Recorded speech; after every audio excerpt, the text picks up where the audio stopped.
Donc, on va faire la solution de l'exercice 2 sur la première feuille d'algèbre. On a un plan H par tous les vecteurs de la forme x, y, 1, donc R3.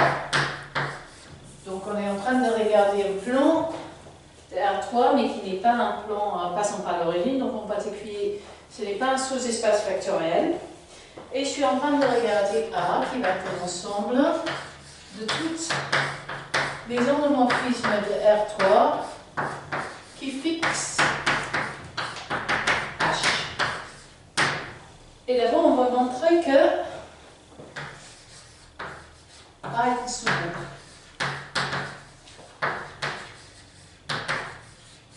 C'est-à-dire que si j'ai G1 et G2 dans A, le produit est dans A, et l'inverse de chacun est dans A.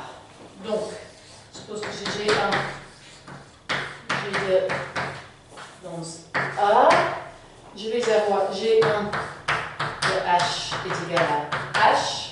Je multiplie des deux côtés de cette équation par G moins 1 moins 1, j'obtiens H est égal à G1 moins 1 de H, c'est-à-dire que G1 moins 1 est contenu dans A et pareillement G1, G2 de H est égal à G1 de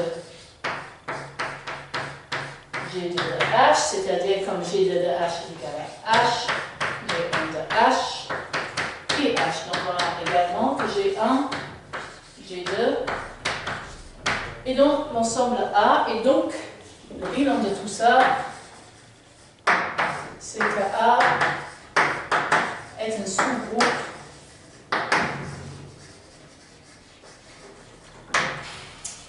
Ensuite, on me demande de montrer que A agit transitivement sur H. On veut montrer que pour toutes H1 et H2 H, il existe un A dans A tel que A fois H1 est égal à H2.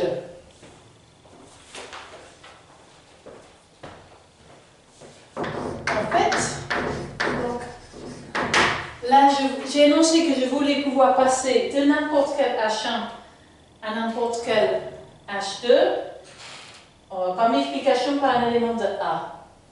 En fait, il suffira de montrer qu'il y a un seul H1 qui peut être envoyé sur n'importe quel H2. S'il existe H0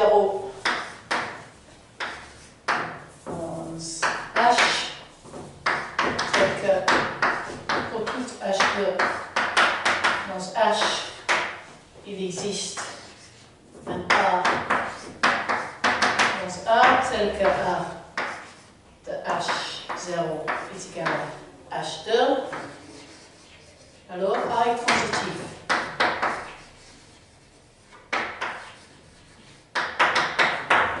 Et en effet,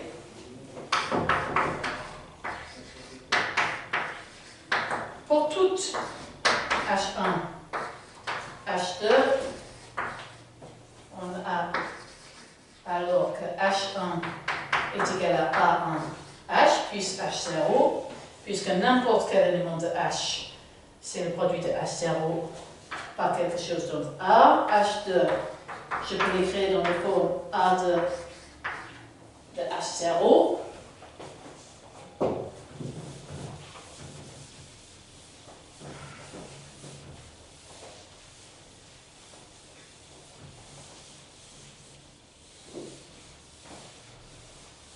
Et ensuite,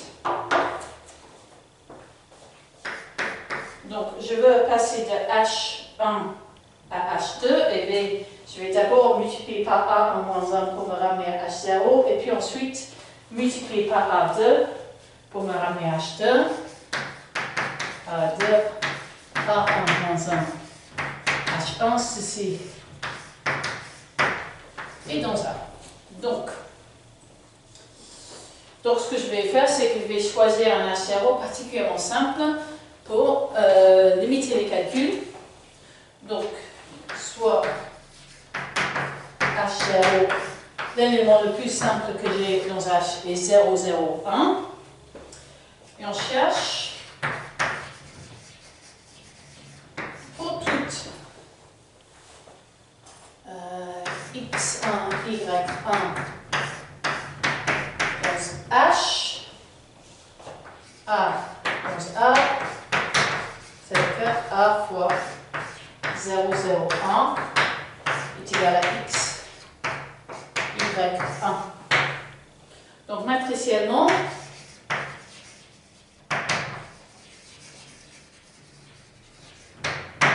A doit être donc,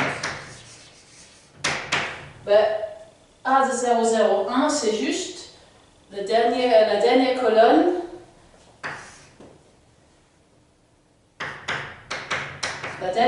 de A. Donc A doit être de la forme quelque chose, x, y1. Et je veux choisir ce quelque chose de sorte à ce que cette matrice soit dans l'ensemble A. Et moi je propose donc A est égal à 1, 1, 0, 0, 1, x, y. Et donc A fois 0, 0, 1 est bien égal à x, y, 1. Et maintenant, il faut montrer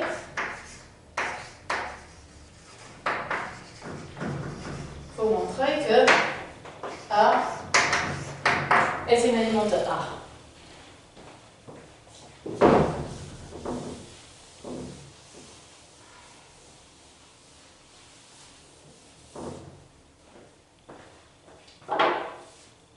Ok. Donc, si je fais A agir sur x', y', 1, ça me donne x1 plus x, y1 plus y1. C'est bien dans H, et donc A est bien un élément de A. Ensuite, on me demande de caractériser les éléments de ce sous-groupe A par matriciellement. C'est-à-dire que j'aimerais regarder la matrice d'une application linéaire et me dire tout de suite si cette application linéaire est contenue dans A ou pas. Ok. Donc A va être un élément de A. M va être sa matrice. Donc M, je le note A1, A2, A3, B1, B2, B3, C1, C2, C3, ce qui veut dire que M envoie X, Y, Z sur A1X plus A2Y plus A3Z, B1X plus B2Y plus B3Z et C1X plus C2Y plus C3Z. Et B que petit a et donc grand A, c'est exactement dire que si j'avais ici X, Y et Z, ici j'ai toujours le dernier terme qui est égal à 1. Si j'ai X, Y1, le dernier terme ici est toujours égal à 1. Donc, A égale A, c'est exactement dire que pour tout X et Y, j'ai C1X plus C2Y plus C3 égale à 1, ce qui est bien évidemment possible si seulement si C1 égale C2 égale 0 et C3 est égal à 1. Ok? Donc, A égale A. En termes de la matrice M, c'est exactement dire que M est de la forme A1, A2, B1, B2, 0, 0, A3, B3, 1. Maintenant, examinons la forme de cette matrice M. Nous sommes en train de regarder quelque chose qui n'est pas tout à fait une matrice par bloc, mais presque. C'est-à-dire que si cette A3 et B3 n'étaient pas là, on aurait une matrice par bloc. Ou, si vous préférez, c'est un peu une matrice triangulaire supérieure par bloc. Et donc, pour insister sur ce côté matrice triangulaire supérieure par bloc, j'ai choisi d'écrire dans la forme suivante. Donc, réécriture. Donc, A minus A, si seulement si M est de la forme. Donc, je choisis d'écrire ce truc par 4 blocs, une bloc ici, je vais dire que c'est une matrice N, ici une vecteur A3, B3, ici un 0 et ici 1. Donc, N, V, 0 et 1 avec N doit être un élément de GLM de R parce que j'ai dette de M est égal à dette de N, c'est-à-dire que la matrice M est inversible si et seulement si la matrice N est inversible. Et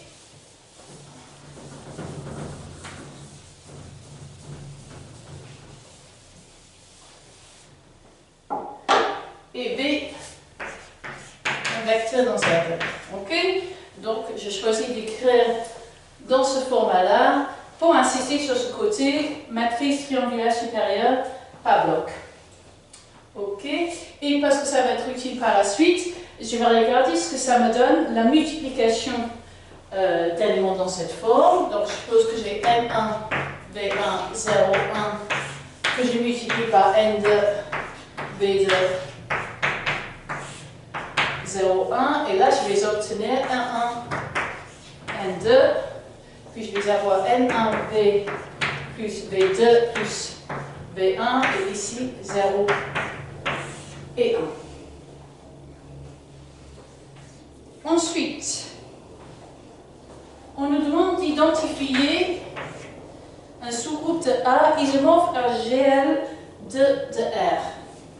Bon, ici, c'est quand même un peu la notation que j'ai choisie pour ma matrice nous met un petit peu la puce à l'oreille, puisque ici j'ai réécrit un élément de A dans un format qui fait apparaître naturellement un élément de GL de R.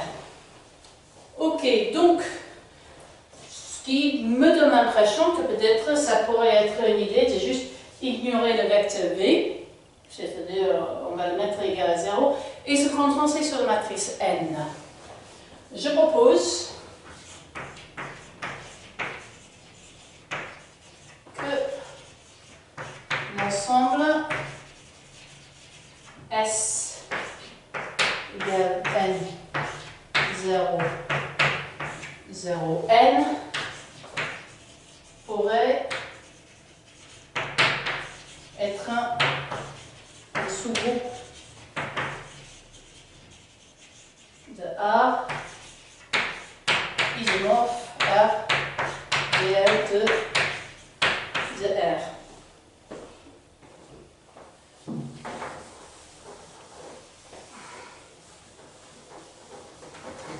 Et donc, en effet,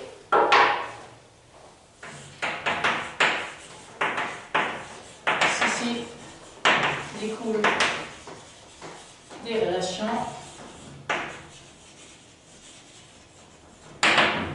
N1, 0, 0, 1 multiplié par N2, 0, 0, 1 est égal à N1, N2, 0,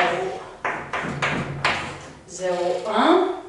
Donc ça établit en même temps que cet ensemble S est fermé sur multiplication, c'est-à-dire que je prends deux éléments de S, je multiplie ensemble, j'ai toujours un élément de S, et ça établit de plus que l'application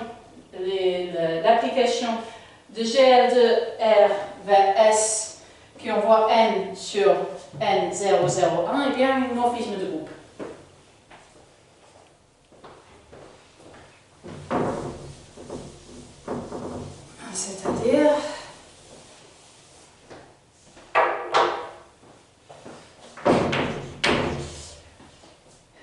C'est-à-dire que l'application que un S est fermé sous composition, puisque si je prends deux éléments de S et je multiplie ensemble, j'ai toujours un élément de S, et ensuite que l'application GL de R qui envoie sur S, qui est une bijection, qui envoie N sur N0, 0, 1, est une isomorphisme de groupe.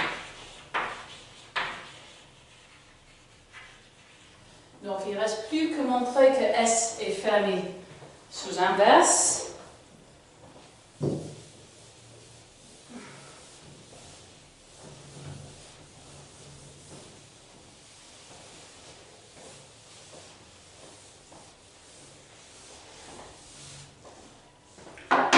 Et ça, c'est relativement simple également, puisque si je prends M0, 0, 1, les matrices par bloc, et j'inverse, c'est juste inverser chacun des éléments sur la diagonale. Et donc, S est un sous-groupe isomorphe à GL de R. Ensuite, ce groupe agit-il de façon distinguée, transitive sur H? Donc, je remarque, c'est que si je prends N0, 0, 1, et je le fais agir sur X, Y, 1, j'obtiens N, X, Y, 1. Et là, mon N est nécessairement inversible. Donc, en particulier, N, X, Y ne peut pas être égal à 0. Donc, ça, c'est différent de 0, 0, 1 pour toute X, Y qui est différent de 0, 0. Et donc, en particulier, S n'est pas transitif. En fait, si vous voulez faire le calcul, vous découvrirez que S est en fait le stabilisateur du point 0, 0,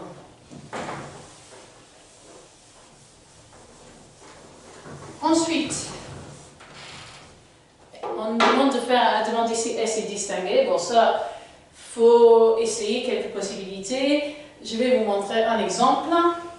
On va considérer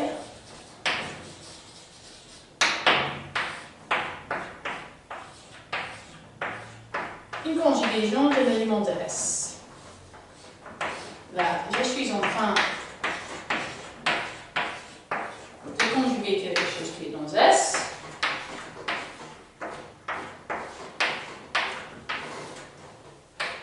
Cet inverse est 1, 0, 0, 0, 1, moins 1, 0, 0, 1. Ici, la multiplication me donne un 1, 0, 0, 0, 2, 2, 0, 0, 1. Et là, j'obtiens 1, 0, 0, 0, 2, 1, 0, 0, 1, qui n'est pas continu dans S, donc j'ai bien créé un élément de S, je l'ai conjugué, j'ai trouvé quelque chose qui n'est pas dans S, et donc S est non distingué.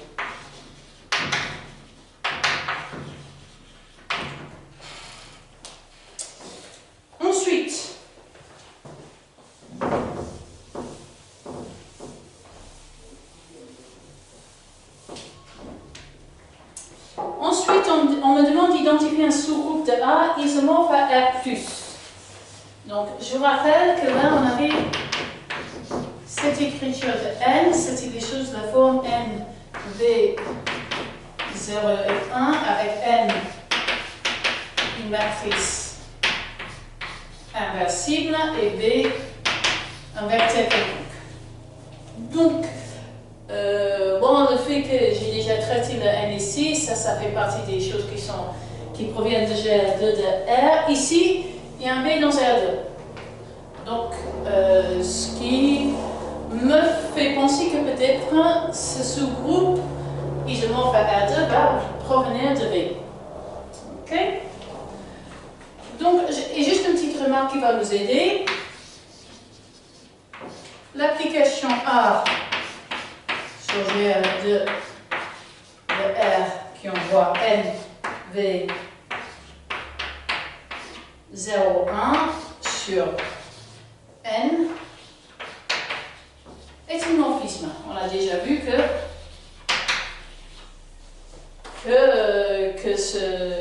si on prenait le produit de N1V et 1 avec N2V de 1, la matrice par bloc apparaissant dans le produit, c'était 1 V1. Je vais préciser ça à l'écrit.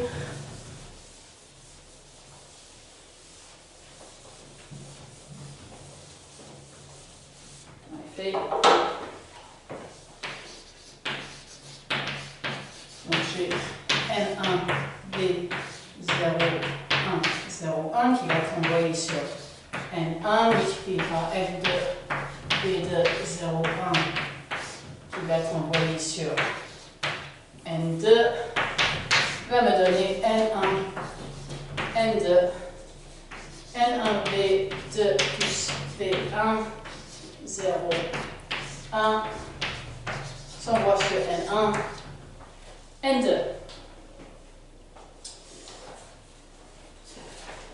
Donc, moi je propose, ce que j'aimerais me concentrer sur le V, oublier le N.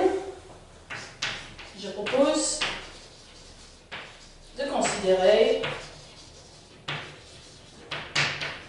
donc l'application, si je dis que j'oublie le N, grosso modo, ça veut dire que je suis en train de regarder le noyau de cette application que je vais appeler alpha.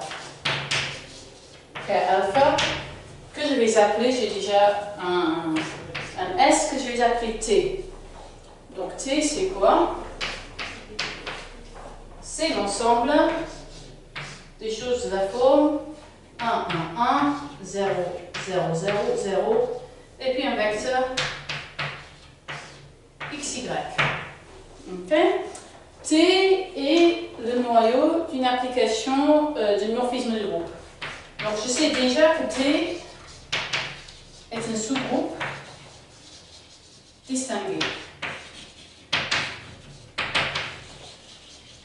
C'est un sous-groupe distingué. Il reste juste à montrer que c'est isomorphe à R2.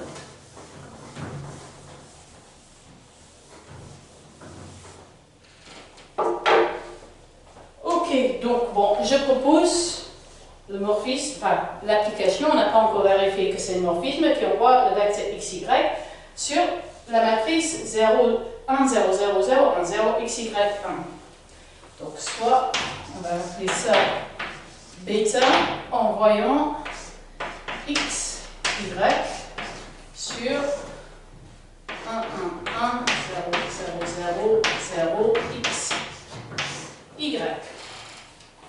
On va regarder bêta de XY multiplié par bêta de X', Y'. C'est une simple multiplication de matrice, et ce qui vient à la fin, c'est X plus X', Y plus Y' qui est égal à bêta de XY plus X', Y'. Et c'est ce qu'on voulait. Donc voilà, là j'ai une application qui marche bien, un sous-groupe qui est isomorphe à R2, et on demande si ce sous-groupe va agir de façon transitive sur H. Bon, si je fais 1, 0, 0, 0, 0, 1, XY, XY et je fais agir sur X', Y', 1, j'obtiens juste x' plus y plus y1. C'est-à-dire que je suis en train d'agir par une translation sur h. Et donc, là, j'obtiens que cette R de t est transitif sur h. Donc, maintenant, on me demande de montrer que ces inclusions de sous-groupes font de mon groupe A un produit semi-direct. Donc, il y avait 3 conditions pour que l'inclusion de 2 sous-groupes fasse d'un grand groupe un produit semi-direct. Donc, on va montrer que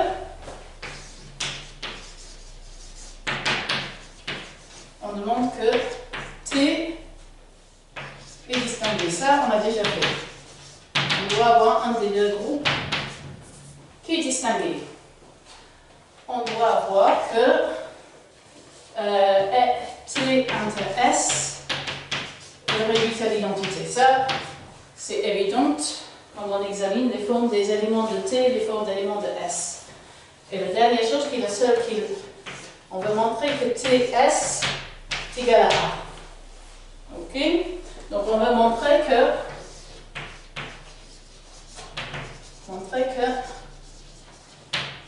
toute matrice de la forme n, b, 0, 1 s'écrit dans la forme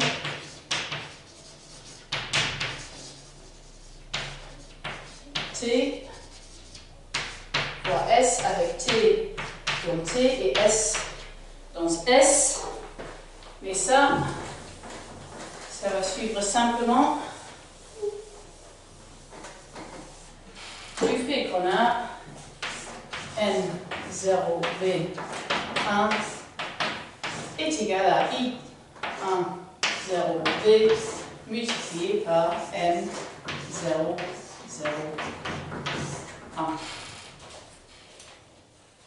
Ok. Donc là, on a obtenu que EA est un produit semi-direct.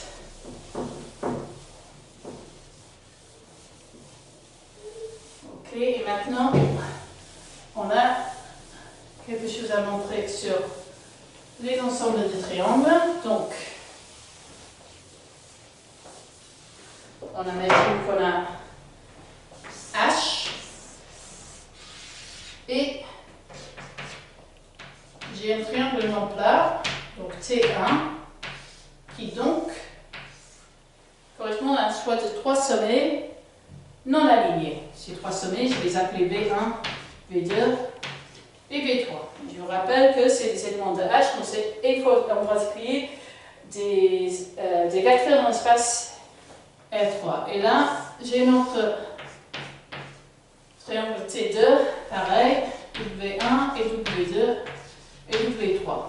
Et le fait que T1 et T2 sont non plats, ça veut dire quoi? Ça veut dire précisément que V1, V2, V3, la famille V1, V2, V3 et W1, W2, W3 sont indépendantes dans R3. Une collection de 3 vecteurs indépendants dans R3, c'est une base. Donc c'est des bases. Et donc il existe une unique phi, matrice inversible dans R, qui va prendre chaque sommet BI sur les correspondants WI. Et donc en particulier, phi de T1 est égal à T2.